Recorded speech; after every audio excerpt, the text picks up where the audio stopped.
Je vous remercie. Pour les écologistes et apparentés, c'est Monsieur Taché, député du Val d'Oise. Merci, Monsieur le Président. Merci, Monsieur le rapporteur, chers collègues. Alors, il faut évidemment d'abord rappeler la relation spécifique qui unit le Sénégal à la France. C'est une relation complexe puisqu'il s'agit de la plus ancienne colonie africaine de la France. Plus de 60 ans après son indépendance, on assiste aujourd'hui à la montée d'un sentiment anti-français aussi dans toute une frange de la population, aussi au Sénégal.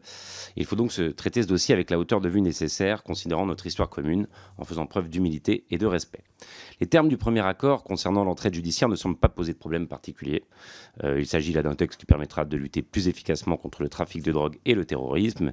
Il existe en effet de nombreux accords identiques, vous l'avez rappelé, monsieur le rapporteur, et si cela peut permettre de faciliter la conduite d'enquête judiciaire, tant mieux. Le second accord doit, à notre sens, être regardé de plus près. Qu'il s'agisse de l'exercice d'une peine ou de poursuites pénales, le projet de convention stipule que si les infractions reprochées sont de nature militaire ou politique, il existe un droit obligatoire de refuser l'extradition. Mais quel est le périmètre exact d'une infraction politique dans un pays où le pouvoir exerce un contrôle de plus en plus autoritaire sur ses citoyens ? En effet, Macky Sall, président de la République, semble peu enclin à laisser son siège lors des élections de 2024. La constitution sénégalaise limite pourtant le nombre de mandats consécutifs à 2. La stabilité de ce pays, souvent présenté à l'extérieur comme un modèle de démocratie dans la région, est ainsi mise à l'épreuve. Alors qu'une opposition se forme, ses responsables ont presque tous eu affaire à la justice au cours des dernières années.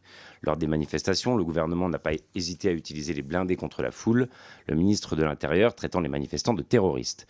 A suspendu d'ailleurs 2 chaînes de télévision pour avoir diffusé des vidéos de manifestations et a coupé Internet à plusieurs reprises. Enfin, la dizaine de morts et les centaines d'arrestations témoignent de la violence de la répression. Certains leaders politiques ont d'ailleurs été arrêtés durant la manifestation du 17 juin à Dakar. C'est le cas de Diarra Fam et de Déthié Fall, député, et d'Ahmed Aïdara, maire. Ce dernier a été jugé pour participation à un attroupement non armé. Ont été requis une peine d'1 mois de prison avec sursis et une amende de 50 000 francs CFA. Nous sommes actuellement dans l'attente du verdict. Ces dérives m'inquiètent profondément pour la suite. La voix de la France n'est pas neutre. Nous sommes le premier partenaire commercial du Sénégal et l'AFD est l'un des premiers bailleurs du pays, avec un engagement total d'1,4 milliard d'euros. Notre rôle n'est certes pas de se mêler des affaires de politique intérieure du pays. Cependant, la France doit rester garante des principes démocratiques qui construisent notre image à l'international.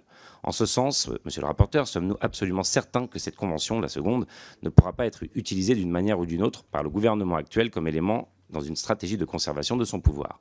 Malgré les garde-fous que ce texte contient, en sommes-nous, chers collègues, absolument certains.